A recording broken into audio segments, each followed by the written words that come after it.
자, 칠흑같이 어두운 밤바다입니다. 그런데 갑자기 경찰이 바닷속으로 뛰어듭니다. 대체 무슨 일이 있었던 걸까요? 홍수면 아나운서.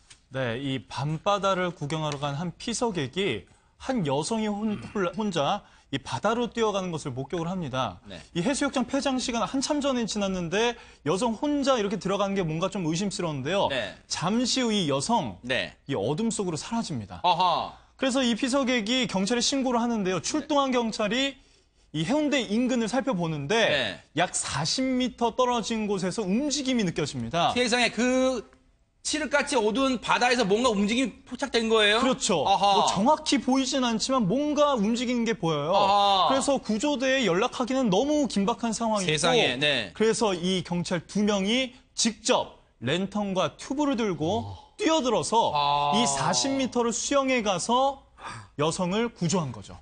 와, 랜턴과 튜브만으로. 우리 보통 예전에는 미국 드라마에 뭐 해상 구조대라는 영화도 있었습니다만은 네. 그 사람들 뭐 장비 다 갖추고 들어가잖아요. 그렇습니다. 네. 요즘 뭐 장비 다 갖추고 들어가도 워낙 어두운 이 네. 바다라서 굉장히 두려웠을 법도 한데 네. 이 생명을 구하겠다는 일념 하나로 네. 이 40m를 수영해서 간 겁니다. 근데 아하. 왕복이니까 네. 총 80m겠죠. 네. 세상에요. 이 아무리요, 최명규 원장님, 경찰의 이 신분, 경찰의 의무, 책무란 게 있습니다만 경찰도 사람입니다. 얼마나 무서웠겠어요. 일단은 그 시야가 확보되지 않기 때문에요. 네. 상당히 이제 두렵게 되는 거고요. 아하. 특히 수영을 하다가 만약에 머리가 이제 물에 들어가게 되잖아요. 네. 아무것도 안 보입니다. 아. 진짜 막막하거든요. 네. 그렇기 때문에 그러면서 우리 실제로 구하고자 바로 하는 이 모습이, 사람을 바로 이 갖다가 모습입니다. 네, 말씀하세요. 네네. 찾는데도 네. 너무너무 힘든 과정이 있게 되는 거고요. 네. 그리고 또 마지막에 그 문제가 되는 게 수온입니다. 수온. 아유, 바로 여성을 이렇게 구조해서 나옵니다. 다행히. 무사히 구조해서 나옵니다. 네, 말씀하세요. 네. 그러니까 여름 같은 경우에는 보통 낮에 우리가 생각하게 되는 기대수온이라는 게 있게 되거든요. 아. 이제 밤바다에 딱 뛰어들면서 기대수온보다 굉장히 수온이 낮아지기 때문에 네. 본인이 생각한 것보다 체력이 갑자기 소진될 수 있지요. 네. 그렇기 때문에 상당히 두려웠을 거고 상당히 용기가 있는 행동이고 네. 동시에 상당히 이렇게 잘 구조되어서 나와서 다행인 거지 아하. 이 경찰분들도 사실 상당히 위험한 상황이었을 겁니다. 네. 홍수민 아나운서, 당시 이제 다행히 영상을 보면 그 네. 여성을 무사히 구조해서 나옵니다만, 네. 이 당시 출동된 경찰들도 그때가 얼마나 힘들었는지를 지금 얘기를 해주고 있죠? 그렇습니다. 이제 그 얘기를 들어보니까 네. 밤바다를 아는 사람이면 뛰어드는 게 얼마나 용기 있는 행동인지 안다. 제대로 된 시야조차 확보되지 않았다. 지금 영상 보시면 네. 멀리 랜턴이 켜있긴 하지만 네. 나머지 부분은 정말 칠흑 같은 어둠입니다. 네. 굉장히 어두웠던 상황, 그리고 기온까지 굉장히 낮았던 상황인데 아하. 여기서 용기를 내고 여성을 구한 거죠. 이 그러니까요. 여성이 네. 구조가 됐을 당시 탈진해 있는 상태였습니다. 아하. 조금만 늦었으면 이 네. 여성이 목숨을 잃을 수도 있었던 상황이죠. 지금 영상에도 보여집니다만 경찰이 제대로 된 장비도 갖추지 않고 급하게 지금 아주 시급을 다투는 순간이다 보니까 급하게 바다에 뛰어들었다는 점을 이 영상만 보고도 알 수 있을 것 같은데 이런 말도 했어요. 당시 바다가 너무 어두워서 애로가 있었다는데 당시 용감하게 구조에 나섰던 경찰의 얘기를 직접 한번 들어보도록 하겠습니다. 그 당시에는 사람이 물에 빠졌다는 신고를 받았기 때문에 다른 거 생각할 시간적 여유가 없었습니다. 일단은 사람을 구해야겠다는 생각뿐이었기 때문에 일단은 옆에 있는 튜브를 가지고 무조건 뛰어들어간 거죠, 그냥. 어두워서 거의 보이진 않았는데 파도 사이에 좀 물체 같은 게 보여서 그 외에 다른 물체는 보이지 않고 해서 그 물체가 사람으로 판단하고 바로 들어간 겁니다. 정확한 거리는 나오지 않지만은 저희가 판단하기에 다 왕복해가지고 한 80, 90 정도 되는 거리였거든요. 이게 좀, 여성을 데리고 나오기에는 좀 많이 힘든 부분이 좀 있었습니다. 그런 건 전혀 못 느꼈습니다. 그때 격갑한 상황이어가지고, 추위라든지 그런 거 느낄 겨를이 없었습니다, 시간상으로. 그럼 구명조끼도 못 입고 들어가신 거예요? 예, 그럴 경향이 없었습니다, 그 당시에는. 하여튼 저희가 하는 일이 다방면이지만은, 시민의 생명을 구하는 게 최우선이기 때문에 저희가 마땅히 해야 할 일을 했다고 생각합니다, 저희는. 홍 대장님, 마지막 부분에 이재일 경위님의 마지막 부분이 가슴에 와닿고 가슴을 울립니다. 저 칠흑같이 어두운 밤 자신의 경찰의 안전도 위태로울 수 있었던 상황인데 마지막 했던 말, 이거 경찰이 할 일을 했다고 생각합니다. 이게 와닿네요.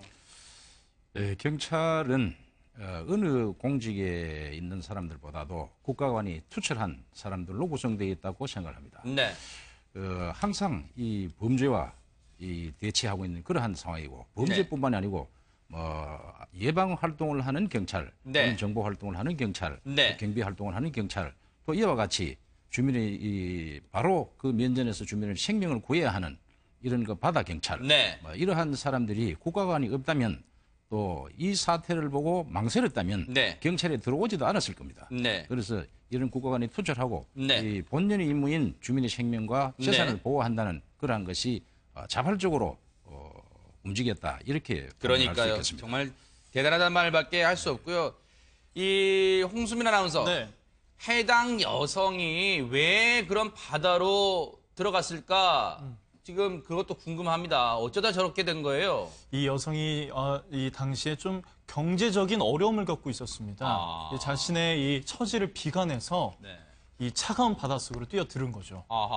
생활고를 비관해서 네. 결국 이제 극단적인 선택을 해서 그 바닷물에 들어갔고, 다행히 주변 분의 발빠른 신고 덕분에 경찰이 이렇게 또 출동할 수 있었던 것 같은데, 수심 1.8m면요, 여성분도 말할 것도 없지만, 웬만한 남성들 다 이게 머리가 잠길 그럴 깊이입니다. 박준 변호사님, 네.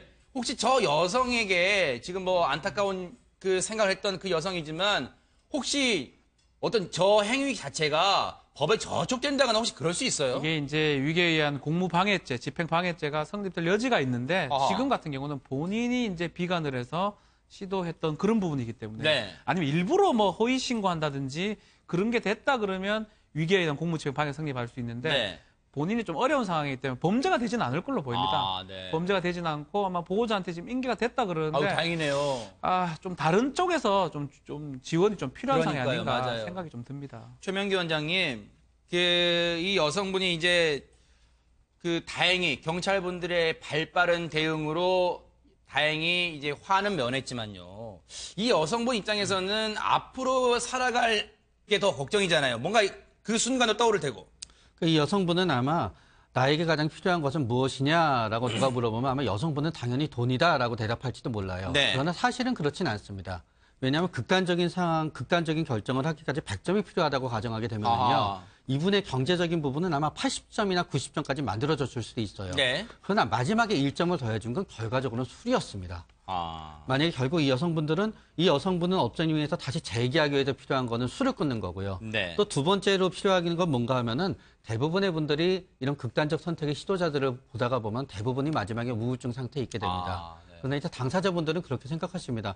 우울증을 치료하나 우울증을 치료하지 않나 네. 상황은 똑같은데 내가 왜 우울증을 치료해야 돼? 치료해봤자 낫지 않을 거라고 치료를 안 받으면서 네. 100점을 채우게 되는데요. 반대로 우울증을 치료하게 되면은 우리가 똑같은 100kg 역기를 들더라도 부상당하면 못 들잖아요. 우울증은 마음이 부상당한 거거든요. 결국 술도 끊고 네. 우울증도 치료해야지. 그렇게 되면은 틀림없이 다시 재기하셔서 네. 다시는 이런 일이 없도록 성실하게 잘 살아가실 수 있을 그러네요. 겁니다. 이 해당 여성 그 극단적인 선택을 했을 그 용기로 열심히 사시기를 바라겠습니다. 그리고 자신의 안전도 위태로운데 주저하지 않고 그 칠흑 같은 바닷속으로 뛰어든 해운대 여름경찰서의 이재일 경위님, 그리고 김형태 순경님, 그리고 이 두 분이 자신의 일을 다하고도 겸손하게 말씀하시는데 많은 경찰분들의 사기가 또 올라갈 것 같습니다. 두 분께 감사를 드리겠습니다. 고맙습니다.